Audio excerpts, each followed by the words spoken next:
mag-prepare ka ng pera na 30K1 and then application form. Yung application form is makuha mo yan sa loob ng immigration counter. 난이도 캄캄한다면 나 홀로 너를 생각하네 이런 기분 설명할 수 없어 원래 이맘쯤 너와의 여행을 Hello guys, good morning. So ngayon is nandito ako sa Seoul Station kasi today is extend ng visa ko. So ngayon is naghihintay muna ako ng kasama ko dito para samahan niya ako dito sa immigration. Kasi hindi ko pa kaya lahat kasi hindi makasama yung asawa ko dahil busy siya. So siya yung kasama ko, si Dongsing, yung palagi yung kasama before sa vlog. So itour ko kayo muna dito sa Seoul Station, dito sa labas. So ayan sa guys, yung Ilote Outlets. Sa ilalim yung subway. And then meron yung mga maraming shop dito. Siyempre Seoul Station. The hair shop, Lotte Mart.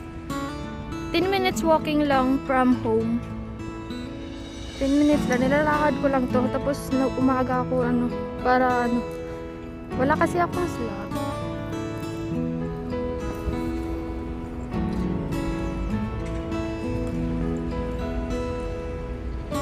So maglakad-lakad muna tayo. Marami pong basta morning, marami pong tao. Look, yung elevator. Hindi mayo kayo kasi merong glass.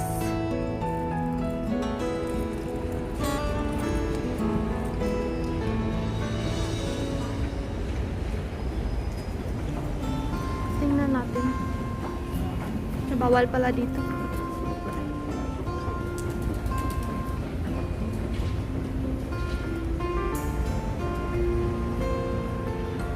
Smoking area. Yan yung Sulu. Ayan yung Yonsei University. Yonsei Dihakyu Siburansu. Seoul Namdaemun Gyeongchal. So, police station. Gyeongchal is police station.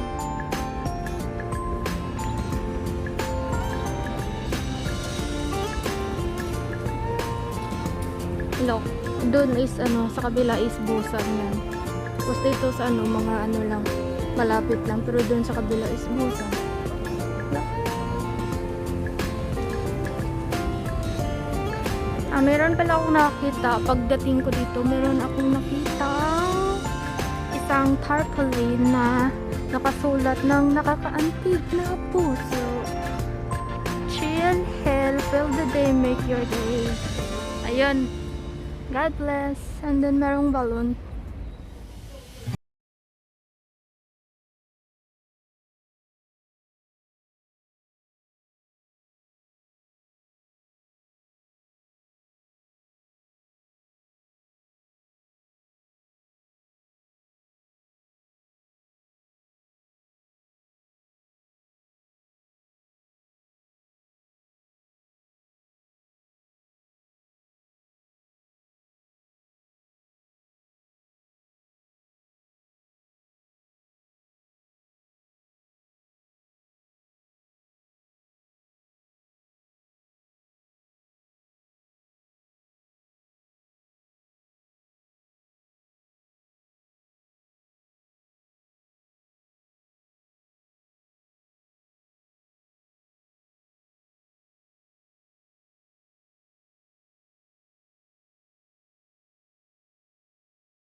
scared kasi hindi ko pa masyado marunong mag-Korean. So ayan. So mabilis lang pala, pero yung naka-disappoint lang kasi yung binigay nila na visa sa akin is 6 months only. So ayun, sobrang nahinaya ako kasi akala ko kahit 1 year man lang, ganun. Pero ayun, yun naka-disappoint kasi 6 months lang. Kasi yung reason is hindi ako umattend ng program kasi merong mga program dito yung Korea pag nag-asawa ka ng Korean.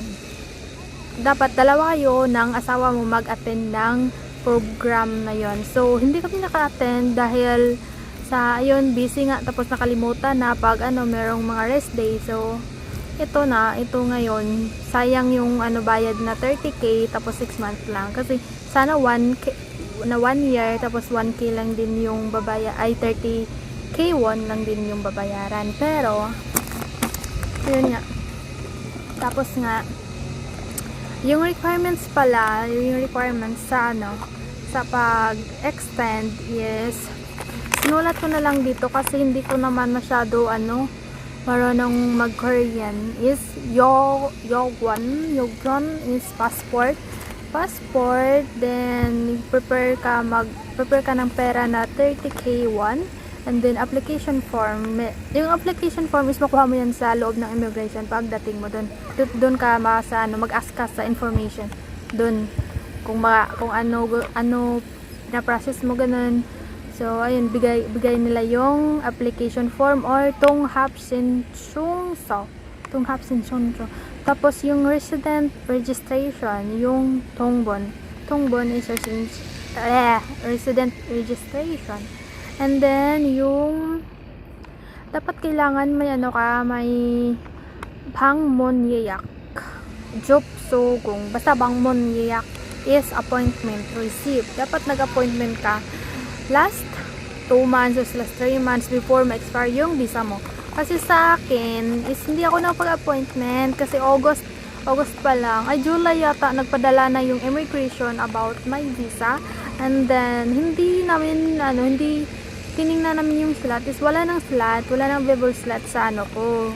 Expire ko is October, so wala nang available slot. So ayun, dumidiretso lang ako today doon sa immigration. So ayun, aprubahan naman. Pero Diyos ko Lord, sobrang tagal ko naghintay. 3 hours talaga ako naghintay. So meron pa akong kasama kaibigan. So ayun, dalawa akong naghintay. Sobrang nagutom, antok kasi maaga akong pumunta doon, maagang gumising. So mas okay talaga pag meron kayong appointment. Wala namang problema pag wala kayong appointment, basta lang, dala niyo yung complete requirements niyo.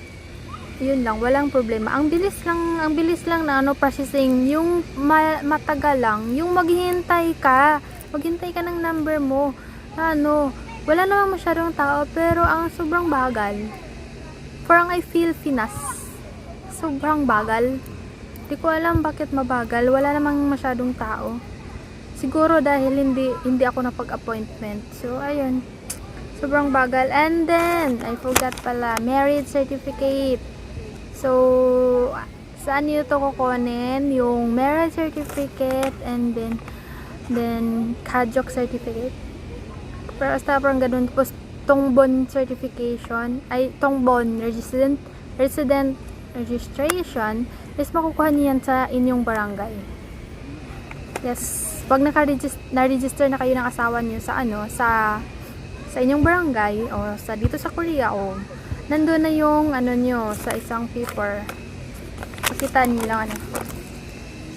din doon yung name nyo. Tapos yung asawa niyo lang pakukuha nyo para mabilis kasi marami pang pindutin yung machine. Actually yung machine is para kuha ka ng resident registration is pwede na meron sa subway, and then meron din sa some place meron din, pero subway talaga meron, and then mas mabilis pag sa barangay nyo na lang.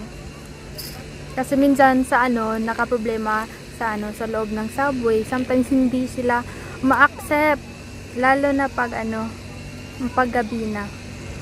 Ang yung machine is malapit lang naman siya sa ano. Basta nasa sa loob siya ng mga kasay. So, thank you so much for watching and stay safe. God bless.